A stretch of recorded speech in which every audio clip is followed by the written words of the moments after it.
الحمد لله وحده والصلاة والسلام على من لا نبي بعده صلى الله عليه وسلم أما بعد. فبفضل الله سبحانه وتعالى nous avons terminé les premiers chapitres de ce livre en rapport avec le premier pilier de la foi qui est la foi en Allah Azza wa Jal.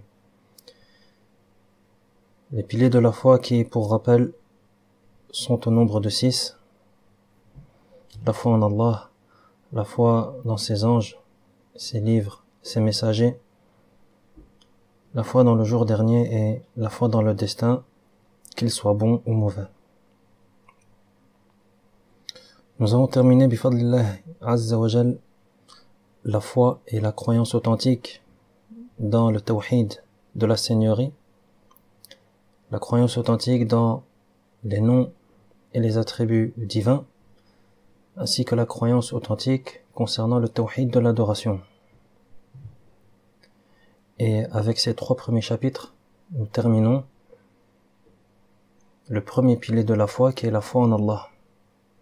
Car comme nous l'avions également vu dans le 4e chapitre, la foi en Allah, c'est croire en sa Seigneurie, croire en ses noms et attributs de perfection, et croire en son droit exclusif à l'adoration, ou dit autrement le tawhid de l'adoration. Nous commençons avec la permission d'Allah Azza wa Jal aujourd'hui, le 5e chapitre du livre.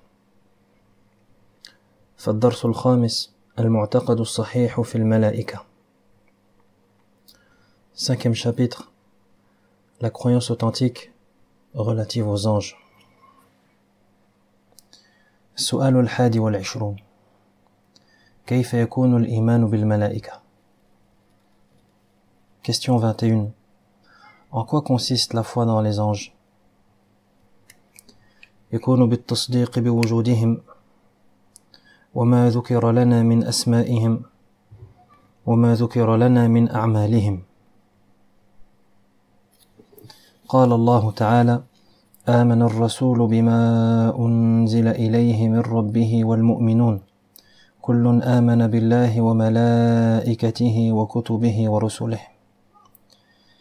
وفي صحيح مسلم سؤال جبريل النبي محمد صلى الله عليه وسلم عن الإيمان، فقال صلى الله عليه وسلم: الإيمان أن تؤمن بالله وملائكته وكتبه ورسله واليوم الآخر وتؤمن بالقدر خيره وشره. أخرجه مسلم. Donc la question 21. En quoi consiste la foi dans les anges? Elle consiste à croire en leur existence, ainsi que tout ce qui nous a été relaté au sujet de leur nom et de leur fonction dans les textes sacrés du Coran et de la Sunna authentique. Donc la foi dans les anges, on pourrait résumer ça à 3 choses. Croire en leur existence, croire en leurs noms qui nous ont été relatés dans les textes sacrés, et également croire en leurs fonctions que leur a attribuées Allah subhanahu wa ta'ala, comme on le verra au cours de ce chapitre. Allah Azza wa Jal dit: le messager a cru en ce qui lui a été révélé de son Seigneur ainsi que les croyants. Tous ont cru en Allah, en ses anges, en ses livres et en ses messagers. Surat al-Baqarah, verset 285. Le messager a cru en ce qui lui a été révélé de son Seigneur ainsi que les croyants. Tous, sans exception, ont cru en Allah, en ses anges, en ses livres et en ses messagers. Nous avons également un hadith, le célèbre hadith de Jibril, rapporté par l'imam Muslim dans son authentique, hadith dans lequel l'ange Jibril alayhi salam interroge le prophète sallallahu alayhi wa sallam justement sur l'iman, sur la foi. Et le prophète sallallahu alayhi wa sallam lui répond en disant: Al-iman, la foi, consiste à ce que tu aies foi en Allah, ses anges, ses livres, ses messagers, le jour dernier, et à ce que tu aies foi dans le destin, qu'il soit bon ou mauvais. Donc lorsque l'ange Jibril alayhi salam a questionné le prophète sallallahu alayhi wa sallam sur la foi, sur l'iman, le prophète sallallahu alayhi wa sallam lui répond que l'iman, la foi, consiste à ce que tu aies foi en Allah, ses anges, ses livres, ses messagers, le jour dernier, et à ce que tu aies foi dans le destin, qu'il soit bon ou mauvais. Donc c'est bien une preuve que la foi dans les anges fait bien partie des piliers de la foi, et c'est même le deuxième pilier de la foi. السؤال الثاني والعشرون اذكر بعض صفات الملائكة المذكورة في القرآن الكريم. Question 22. Cite quelques caractéristiques mentionnées dans le noble Coran au sujet des anges. وصفهم الله تعالى في كتابه بقوله وله من في السماوات والأرض ومن عنده لا يستكبرون عن عبادته ولا يستحسرون يسبحون الليل والنهار لا يفترون. Allah les décrit dans son livre en disant à lui seul appartient tous ceux qui sont dans les cieux et sur la terre, et ceux qui sont auprès de son Seigneur, c'est-à-dire les anges, ne dédaignent pas l'adorer et ne s'en lassent pas. Ils célèbrent sa gloire nuit et jour sans relâche. Surat al-Anbiya, versets 19 et 20. À lui seul appartient tous ceux qui sont dans les cieux et sur la terre, et ceux qui sont auprès de son Seigneur, en parlant des anges, ceux qui sont auprès de son Seigneur ne dédaignent pas l'adorer. Dédaigner, c'est-à-dire considérer quelque chose ou quelqu'un par orgueil, par fierté ou par dignité, comme indigne d'attention ou d'intérêt. C'est lié à l'orgueil, la fierté. Donc les anges, ils ne s'enorgueillissent pas et ne s'enflent pas d'orgueil, si bien qu'ils s'abstiendraient d'adorer Allah. Non, malgré leur grandeur, malgré leur majesté, malgré leur noblesse, ils ne s'enorgueillissent pas face à l'adoration d'Allah. Et ils ne s'en lassent pas aussi. Comme le stipule le verset, ils ne dédaignent pas l'adorer et ne s'en lassent pas, c'est-à-dire de l'adoration d'Allah. Ils ne sont pas pris de fatigue à cause de l'adoration d'Allah. Au contraire, ils célèbrent sa gloire nuit et jour sans relâche. وقال تعالى أيضا وقالوا اتخذ الرحمن ولدا سبحانه بل عباد مكرمون لا يسبقونه بالقول وهم بأمره يعملون. Le Très-Haut dit également, ils prétendent, le miséricordieux s'est donné un enfant parmi les anges. Gloire et pureté à lui. Ce sont plutôt des serviteurs honorés, qui ne devancent jamais son commandement et agissent constamment selon ses ordres. Donc ici dans le verset, Allah nous rapporte ce qu'ont dit les polythéistes. Et ils ont dit, وَقَالُوا اتَّخَذَ الرَّحْمَنُ وَلَدًا. Le miséricordieux s'est donné un enfant parmi les anges. Gloire et pureté à lui. Ce sont plutôt des serviteurs honorés, qui ne devancent jamais son commandement et agissent constamment selon ses ordres. Donc ici, on a également comme caractéristique parmi les anges que ce sont des serviteurs honorés, qui ne devancent jamais l'ordre d'Allah Azza wa Jal et qui agissent constamment selon l'ordre d'Allah. Ils ne désobéissent jamais à Allah Azza wa Jal. Donc voilà ici dans la question 22 quelques caractéristiques des anges qui ont été mentionnés dans le Coran. Donc ils ne dédaignent pas l'adoration d'Allah, c'est-à-dire qu'ils ne se sentent pas trop importants ou trop grands ou trop fiers que pour adorer Allah. Au contraire, ils sont humbles et ils s'humilient devant Allah Azza wa Jal et ils ne se lassent pas de l'adoration d'Allah. Ils l'adorent nuit et jour sans relâche. De même que ils ne devancent jamais l'ordre d'Allah, mais ils agissent constamment selon les ordres d'Allah sans aucune désobéissance. السؤال الثالث والعشرون هل للملائكة شيء من خصائص الألوهية؟ Question 23. Les anges possèdent-ils des caractéristiques divines?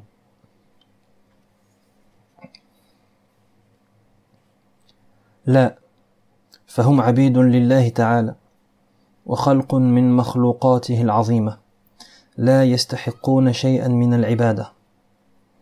قال تعالى: ويوم يحشرهم جميعا ثم يقول للملائكة أهؤلاء إياكم كانوا يعبدون قالوا سبحانك أنت ولينا من دونهم بل كانوا يعبدون الجن أكثرهم بهم مؤمنون. Est-ce que les anges possèdent des caractéristiques divines? La réponse est non. Les anges sont des adorateurs d'Allah. Ils comptent parmi les énormes et les grandes créatures d'Allah. Ils ne détiennent donc aucun droit à l'adoration, quelle qu'elle soit. Comme nous avons détaillé cela dans le premier chapitre du livre, sur le tawhid de la Seigneurie. Nous avions vu que, qu'est-ce qui fait que quelqu'un a le droit et est digne d'être adoré? C'est le tawhid de la Seigneurie. C'est-à-dire, ce qui fait que quelqu'un a le droit et est digne d'être adoré, c'est qu'il crée, qu'il détient, qu'il gère, qu'il donne la vie, qu'il la reprend, etc. C'est le Seigneur, le Créateur, Azza wa Jal. Les anges sont des créatures, ne sont pas des seigneurs. Les anges ne créent rien, ne détiennent rien, ne gèrent rien. Au contraire, ils agissent selon l'ordre d'Allah. Donc, conclusion, ils n'ont aucun droit à l'adoration. Et ils ne peuvent en aucun cas être adorés en dehors d'Allah subhanahu wa ta'ala. Allah Azza wa Jal dit: si tu les voyais le jour où il les rassemblera tous et dira aux anges: est-ce vous que ces gens-là adoraient? Ils répondront: gloire et pureté à toi. Tu es notre seul maître. Ils adoraient plutôt les démons en qui la plupart d'entre eux croyaient. Sourate Saba, versets 40 et 41. Donc les anges ne possèdent aucun droit à l'adoration, car le droit à l'adoration appartient seulement à Allah subhanahu wa ta'ala.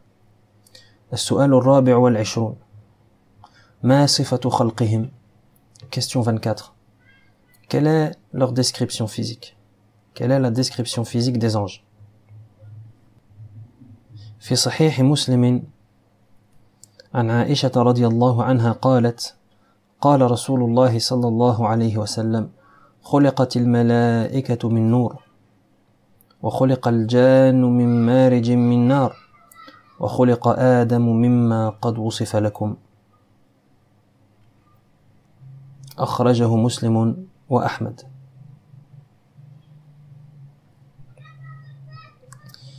ومن صفة خلقهم أن لهم أجنحة، فمنهم من له جناحان جناحان، ومنهم من له ثلاثة ثلاثة، ومنهم من له أربعة، وهكذا.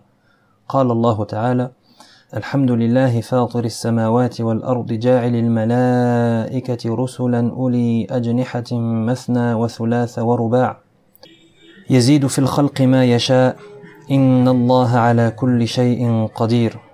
وفي صحيح البخاري عن ابن مسعود رضي الله عنه أن النبي صلى الله عليه وسلم رأى جبريل له 600 جناح. أخرجه البخاري ومسلم. والمارج في حديث عائشة اللهب المختلط بسواد النار. Donc quelle est la description physique des anges? L'imam Muslim rahimahullah rapporte dans son authentique, dans un hadith de Aïcha radiallahu anha, qui dit que le messager d'Allah sallallahu alayhi wa sallam dit: les anges ont été créés de lumière, les djinns ont été créés de marij, et Adam a été créé de ce qui vous a déjà été décrit. Le hadith est rapporté par Muslim et Ahmed. Donc les anges ont été créés de lumière. Les anges ont été créés de lumière. Les djinns ont été créés de marij. Et le marij, ça signifie en arabe la flamme mêlée à la noirceur du feu. La flamme mêlée à la noirceur du feu. Donc les djinns ont été créés à partir de feu, les anges à partir de lumière, et Adam a été créé à partir d'argile, comme cela nous a été détaillé dans les textes. Et parmi leurs caractéristiques figure également le fait que les anges soient dotés d'ailes. Les anges ont des ailes. Certains possèdent 2 paires de 2, d'autres 2 paires de 3, d'autres 2 paires de 4, etc. Allah Azza wa Jal dit dans le premier verset de Sourate Fatir: louange à Allah, créateur des cieux et de la terre, qui a fait des anges des messagers dotés de 2, 3 ou 4 paires d'ailes. Il ajoute à la création ce qu'il veut. Allah est omnipotent. L'imam Bukhari rahimahullah rapporte également dans son authentique, dans un hadith rapporté par Ibn Mas'ud radiyallahu anhu, qui dit que le prophète sallallahu alayhi wa sallam a vu l'ange Jibril doté de 600 ailes. Ibn Mas'ud radiyallahu anhu dit que le prophète sallallahu alayhi wa sallam a vu l'ange Jibril doté de 600 ailes alayhi salam. Hadith recueilli par Al-Bukhari et Muslim. Donc voilà pour la description physique des anges. Ils sont créés de lumière, possèdent des ailes, et ce sont des créatures qui sont énormes et éminentes, comme le prouve le hadith d'Ibn Mas'ud, qui dit que le prophète sallallahu alayhi wa sallam, lorsqu'il a vu Jibril, il avait 600 ailes. Et comme on le verra dans une question suivante, il a recouvert tout l'horizon de par son immensité. عليه السلام. السؤال الخامس والعشرون: هل للملائكة قدرة على التشكل؟ Question 25. Est-ce que les anges sont capables de se transformer? نعم. قد أقدرهم الله تعالى على التشكل بالأجسام الحسنة، كما تمثل جبريل عليه السلام لمريم بشرا سويا، وكما تمثلوا لإبراهيم عليه السلام عندما حلوا عليه ضيوفا مكرمين، وكما تمثلوا للوط عليه السلام عندما جاءوا لإنزال العذاب بقومه ونحو ذلك. Les anges sont-ils capables de se transformer? La réponse est oui. Allah Azza wa Jal les a habilités, leur a donné cette capacité de se transformer, de prendre la forme de corps bien constitué. Comme Jibril alayhi salam, lorsqu'il s'est présenté à Maryam sous la forme d'un homme parfaitement constitué, comme cela nous est raconté dans Sourate Maryam. Ou encore comme les anges qui sont venus à Ibrahim alayhi salam en tant qu'invités honorés. Ou encore comme les anges qui sont venus à Lot alayhi salam pour faire descendre le châtiment sur son peuple. Et d'autres exemples similaires ont été rapportés dans les textes. Donc les anges sont capables de se transformer. Allah leur a donné cette capacité de se transformer et de prendre la forme de corps humain bien constitué. السؤال السادس والعشرون: رد الله عز وجل على المشركين في قولهم الملائكة بنات الله، بين ذلك. Question 26. Allah réfute les polythéistes après qu'ils aient dit les anges sont les filles d'Allah. Détaille cela.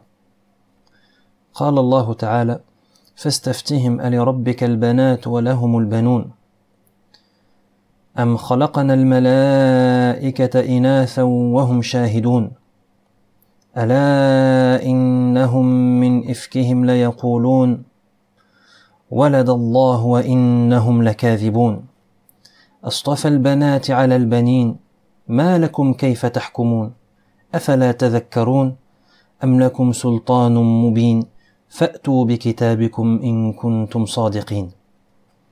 Donc les polythéistes ont dit, ont prétendu de façon mensongère que les anges sont les filles d'Allah. Ta'ala Allahu amma yaqulun. Ensuite, Allah Azza wa Jal a réfuté cela dans son livre. Détaille cela. Le détail de cela nous est parvenu dans Surat As-Saffat, des versets 149 à 157, dans lequel le Très-Haut dit: demande-leur, ton Seigneur aurait-il des filles et eux des fils? Avons-nous créé en leur présence des anges féminins? Ils disent dans leur mensonge, Allah a engendré. Ce ne sont que des menteurs. Aurait-il préféré s'attribuer des filles plutôt que des fils? Qu'avez-vous donc? Comment pouvez-vous juger ainsi? Ne réfléchissez-vous donc pas? Disposez-vous d'une preuve manifeste de ce que vous prétendez? Apportez donc votre livre, si vous êtes véridique. Donc voilà pour la réfutation d'Allah subhanahu wa ta'ala contre ces polythéistes qui ont prétendu cette chose ignoble, à savoir de dire que les anges sont les filles d'Allah. Ta'ala Allahu amma yaqulun 'uluwan kabira. السؤال السابع والعشرون ماذا تعرف عن جبريل عليه السلام? Question 27. Que sais-tu à propos de Jibril alayhi salam? Jibril alayhi salam huwa al-muwakkalu bil wahy. Jibril alayhi salam, c'est l'ange qui est chargé de la révélation. قال تعالى من كان عدوا لله وملائكته ورسله وجبريل وميكال فإن الله عدو للكافرين. Allah dit que celui qui se déclare ennemi d'Allah, de ses anges, de ses messagers, de Jibril et de Mikaïl, sache qu'Allah est l'ennemi des mécréants. Surat al-Baqarah. رآه النبي صلى الله عليه وسلم في الأبطح له 600 جناح قد سد عظم خلقه الأفق ثم رآه ليلة المعراج أيضا ولم يره في صورته إلا هاتين المرتين وأما بقية الأوقات ففي صورة رجل وغالبا في صورة دحية الكلبي رضي الله عنه. Le prophète sallallahu alayhi wa sallam a aperçu l'ange Jibril à Al-Abtah. Al-Abtah qui est une vaste étendue à proximité de la Mecque. Le prophète sallallahu alayhi wa sallam a aperçu l'ange Jibril à cet endroit, Al-Abtah. Et lorsqu'il l'a aperçu, il était doté de 600 ailes. Et il a complètement recouvert l'horizon de par son immensité. Comme cela nous est relaté dans un hadith recueilli dans l'authentique de Muslim, un hadith de Aïcha radiyallahu anha, qui a posé la question au prophète sallallahu alayhi wa sallam concernant le verset 23 de Surat At-Takwir, dans lequel le Très-Haut dit « Il l'a effectivement vu au clair de l'horizon. » Wa laqad ra'ahu bil ufuqil mubin. Aïcha radiyallahu anha a demandé des explications au prophète sallallahu alayhi wa sallam sur ce verset. Et le prophète sallallahu alayhi wa sallam lui répondit « Il s'agit en réalité de Jibril. Je ne le vis sous la forme sous laquelle il fut créé qu'à ces deux moments. Je le vis ainsi lorsqu'il descendit du ciel, recouvrant complètement de par son immensité l'espace se trouvant entre le ciel et la terre. » Donc le prophète sallallahu alayhi wa sallam a aperçu Jibril alayhi salam sous sa forme véritable à ce moment, lorsque la révélation lui a été faite, et plus tard il l'a revu une deuxième fois sous sa forme véritable lors de l'ascension céleste, Al-Mi'raj. Et le prophète sallallahu alayhi wa sallam ne vit Jibril alayhi salam sous son apparence véritable qu'à ces deux moments. C'est-à-dire lorsque révélation lui fut faite et lorsque il a vécu l'ascension céleste Al-Mi'raj. Et en dehors de ces deux moments, Jibril alayhi salam apparaissait sous la forme d'un homme. Et la plupart du temps, c'était sous la forme du compagnon qui s'appelle Dihyatul Kalbi, radiyallahu anhu. Donc voilà à propos de Jibril, alayhi salam. Jibril, c'est l'ange qui est chargé de la révélation. Et c'est le meilleur des anges, alayhi salam. La révélation, c'est-à-dire le message divin. Jibril, il est chargé de transmettre le message divin aux messagers humains qui se trouvent sur terre. السؤال الثامن والعشرون ماذا تعرف عن ميكائيل عليه السلام? Question 28. Que sais-tu à propos de Mikaïl عليه السلام? ميكائيل هو الموكل بالقطر وتصريفه إلى حيث أمره الله عز وجل. أخرج الإمام أحمد عن أنس رضي الله عنه أن النبي صلى الله عليه وسلم قال لجبريل ما لي لم أر ميكائيل ضاحكا قط فقال ما ضحك ميكائيل منذ خلقت النار أخرجه أحمد. Mikaël alayhi salam, c'est l'ange qui est chargé de la pluie. C'est l'ange qui est chargé de la pluie. Mikaël oriente cette pluie vers là où Allah l'aura ordonné. L'imam Ahmed recueille un hadith d'Anas radiallahu anhu qui dit que le prophète sallallahu alayhi wa sallam dit un jour à Jibril: comment se fait-il que je n'ai jamais vu Mikaël rire? Et Jibril de répondre: Mikaël n'a plus ri depuis que le feu a été créé. Mikaël n'a plus ri depuis que le feu a été créé. Nas'Allah an yujirana min an-nar, qu'Allah nous préserve et nous épargne de ce feu. Donc l'ange Mikaël alayhi salam, c'est l'ange qui est chargé de la pluie. Cette pluie qu'il dirige vers là où Allah l'aura ordonné. السؤال التاسع والعشرون ماذا تعرف عن إسرافيل عليه السلام? Question 29. Que sais-tu à propos d'Israfil? إسرافيل هو الموكل بالصور، والصور قرن عظيم ينفخ فيه. فإسرافيل هو الموكل بالصور ينفخ فيه 3 نفخات بأمر ربه عز وجل: نفخة الفزع، ونفخة الصعق، ونفخة القيام لرب العالمين.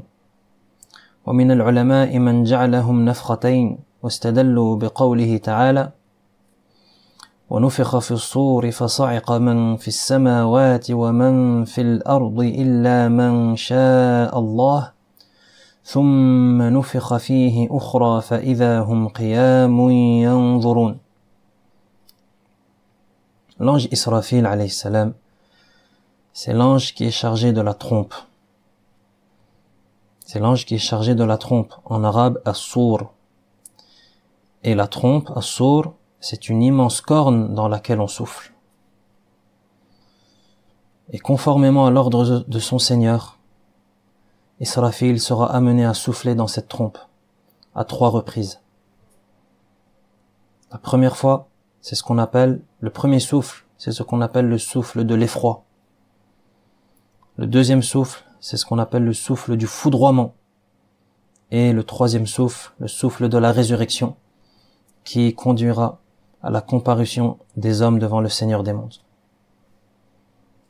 Certains savants sont d'avis que les souffles sont en réalité au nombre de 2 et seront au nombre de 2. Et ils se sont basés sur le verset 68 de Surat Az-Zumar, dans lequel le Très-Haut dit: on soufflera dans la trompe, et tous ceux qui seront dans les cieux et sur la terre seront foudroyés, excepté ceux qu'Allah voudra. Puis, on y soufflera à nouveau, et voici que toutes les créatures se lèveront et regarderont. Donc certains savants se sont basés sur ce verset pour dire que le nombre de souffles est 2 et non 3. Donc voilà pour Israfil alayhi salam, l'ange qui est chargé de souffler dans la trompe. وهؤلاء الثلاثة من الملائكة هم الذين ذكرهم النبي صلى الله عليه وسلم في دعائه من صلاة الليل: اللهم رب جبرائيل وميكائيل وإسرافيل فاطر السماوات والأرض عالم الغيب والشهادة أنت تحكم بين عبادك فيما كانوا فيه يختلفون اهدني لما اختلف فيه من الحق بإذنك إنك تهدي من تشاء إلى صراط مستقيم. رواه مسلم. Ces 3 anges dont on vient de parler, Jibril, Mikaël et Israfil, alayhimus salam, ce sont le nom des anges que le prophète sallallahu alayhi wa sallam évoquait dans l'invocation d'ouverture de la prière nocturne. C'est-à-dire que le prophète sallallahu alayhi wa sallam, lorsqu'il priait la nuit, pour ouvrir et en introduction de sa prière, il disait un dua spécial. Il disait un dua spécial lors de la prière nocturne. Et ce dua c'est Allahumma rabba Jibra'il wa Mikaïl wa Israfil jusqu'à la fin du dua. C'est-à-dire, oh Allah, Seigneur de Jibril, de Mikaïl et de Israfil, créateur des cieux et de la terre, celui qui connaît parfaitement le monde invisible et apparent, c'est toi qui jugeras tes esclaves sur ce en quoi ils divergeaient, guide-moi avec ta permission vers la vérité au sujet de laquelle il divergeait.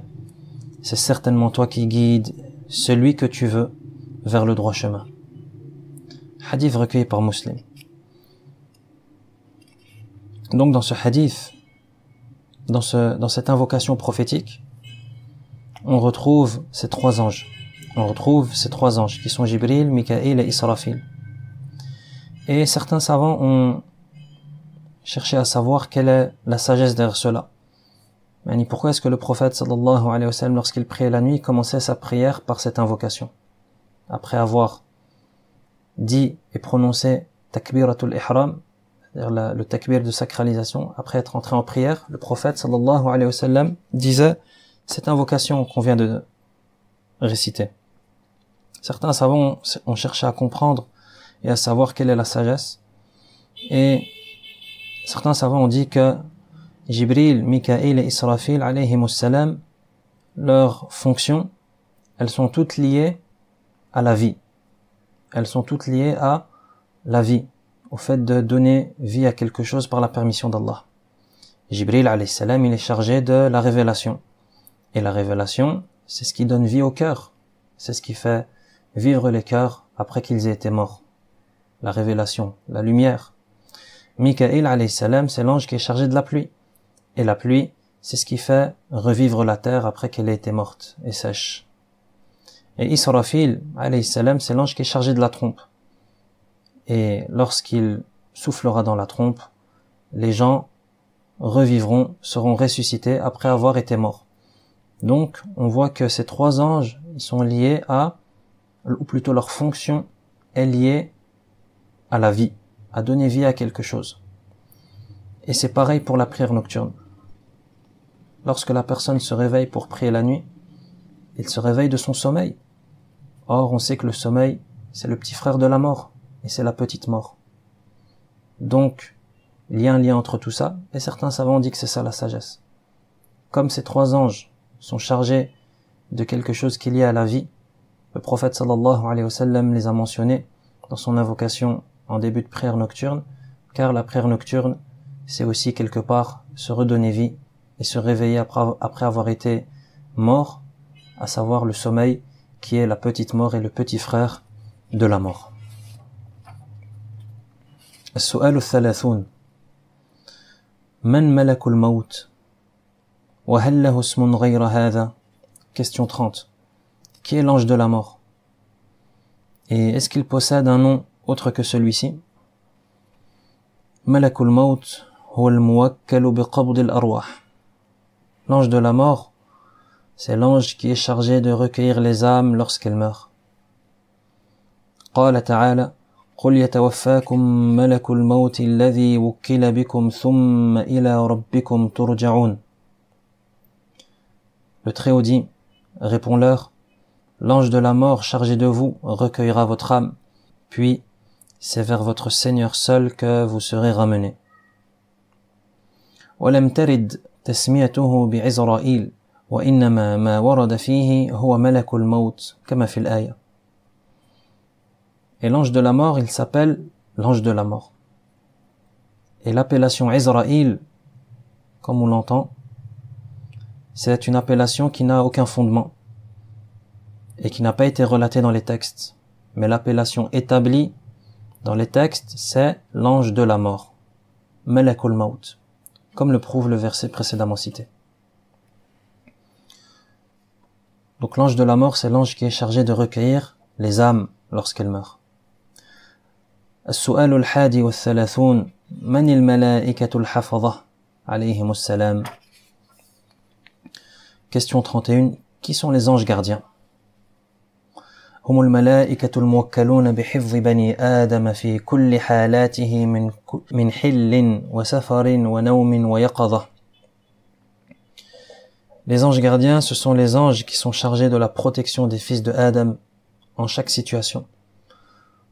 Que ce soit en situation de résidence, de voyage, de sommeil, d'éveil, etc. قال تعالى له معقبات من بين يديه ومن خلفه يحفظونه من أمر الله إن الله لا يغير ما بقوم حتى يغيروا ما بأنفسهم وإذا أراد الله بقوم سوءا فلا مرد له وما لهم من دونه من وال. Allah dit, l'homme a autour de lui des anges qui se relaient et veillent sur lui par ordre d'Allah. Allah n'altère la condition des gens que si eux-mêmes l'altèrent, et lorsqu'Allah veut infliger un mal à un peuple, nul ne peut le repousser, et ils n'ont en dehors de lui aucun protecteur. قال ابن عباس رضي الله عنهما في قوله تعالى له معقبات يعني ملائكة يحفظونه من بين يديه ومن خلفه فإذا جاء قدره خلوا عنه. Ibn Abbas radiallahu anhuma dit en commentaire de ce verset, le verset l'homme a autour de lui des anges qui se relayent et veillent sur lui par ordre d'Allah. Ibn Abbas radiallahu anhuma explique que ceux qui se relayent, il dit, il s'agit d'anges. Il s'agit d'anges qui le protègent par devant et par derrière. Par contre, lorsque la prédestination divine doit s'exécuter, il se retire de lui.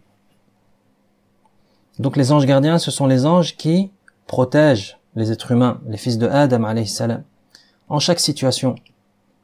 Et ces anges, ils se relayent, comme l'indique le verset. Et ils protègent la personne par devant, par derrière, etc. Comme l'a expliqué Ibn Abbas radiallahu anhuma. Par contre, lorsque l'ordre divin doit s'exécuter, ces anges se retirent de la personne pour que s'exécute l'ordre divin. السؤال الثاني والثلاثون من الكرام الكاتبون عليهم السلام. Question 32. Qui sont les nobles scribes? Qui sont les nobles scribes عليهم السلام؟ الكرام الكاتبون هم الذين يكتبون أعمال العباد من خير وشر. قال تعالى وإن عليكم لحافظين كراما كاتبين يعلمون ما تفعلون. Les nobles scribes, ce sont les anges qui sont chargés de consigner les actes, bons ou mauvais, les actes des adorateurs. Allah Azza wa Jal dit à ce propos, alors que veillent sur vous de nobles anges qui consignent vos actes et qui savent tout ce que vous faites. Surat Al-Infitar, versets 10 à 12. Donc les nobles scribes, ce sont les anges qui sont chargés de consigner les actes des adorateurs. Ces actes, qu'ils soient bons ou mauvais. Et ces anges se trouvent à droite et à gauche de la personne. Et l'ange à droite consigne les bonnes actions. Et l'ange à gauche consigne les mauvaises actions. Et bien entendu, lorsqu'on sait tout ça, ça doit nous encourager, nous pousser, nous motiver à faire le bien, afin que l'ange consigne et écrive le bien, et ça doit nous dissuader et nous empêcher de commettre le mal, afin que l'ange n'écrit pas ce mal dans notre registre. السؤال الثالث والثلاثون الملائكة عليهم السلام عددهم كثير ما الدليل على ذلك. Question 33. Les anges sont des créatures présentes en grand nombre. Quelle est la preuve de ceci? قد أخبر النبي صلى الله عليه وسلم أن البيت المعمور في السماء يدخله وفي رواية يصلي فيه كل يوم 70,000 ملك ثم لا يعودون إليه آخر ما عليهم. أخرجه البخاري ومسلم واللفظ لمسلم. Effectivement, le prophète sallallahu alayhi wa sallam nous informe que dans le ciel se trouve la maison peuplée, Al-Baytul Ma'mour, la maison peuplée. Et tous les jours, 70 000 anges y pénètrent dans cette maison. Et dans une variante du hadith, ils prient, sans jamais y retourner. Donc chaque jour, 70 000 anges entrent dans cette maison peuplée. Et ils n'y retournent jamais. Donc ça te donne une idée du nombre extraordinaire et astronomique de ces anges, alayhimus salam. وَمَا يَعْلَمُ جُنُودَ رَبِّكَ إِلَّا هُ. Et seul Allah connaît ses soldats. السؤال الرابع والثلاثون ما حكم من أنكر وجود الملائكة. Question 34. Quelle est la sentence religieuse de celui qui renie l'existence des anges? من أنكر وجود الملائكة فقد كفر بإجماع المسلمين. Celui qui renie l'existence des anges aura mécru, et ceci à l'unanimité des savants. قال تعالى: يا أيها الذين آمنوا آمنوا بالله ورسوله والكتاب الذي نزل على رسوله والكتاب الذي أنزل من قبل ومن يكفر بالله وملائكته وكتبه ورسله واليوم الآخر فقد ضل ضلالا بعيدا. Celui qui renie l'existence des anges aura mécru, et ceci à l'unanimité des savants. Allah dit: ô vous qui croyez, restez fermes sur votre foi en Allah et en son messager, au livre qu'il a révélé graduellement à son messager, et en tout livre qu'il a révélé auparavant. Et quiconque renie Allah, ses anges, ses livres, ses messagers le jour dernier, s'égare profondément. Nas'alullah subhanahu wa ta'ala an yuthabbitana wa an yuthabbitana bil qawl al-thabit fi al-hayati ad-dunya wa fi al-akhirah wa an يحسن لنا الختام وصلى الله وسلم على نبينا محمد وعلى آله وأصحابه أجمعين.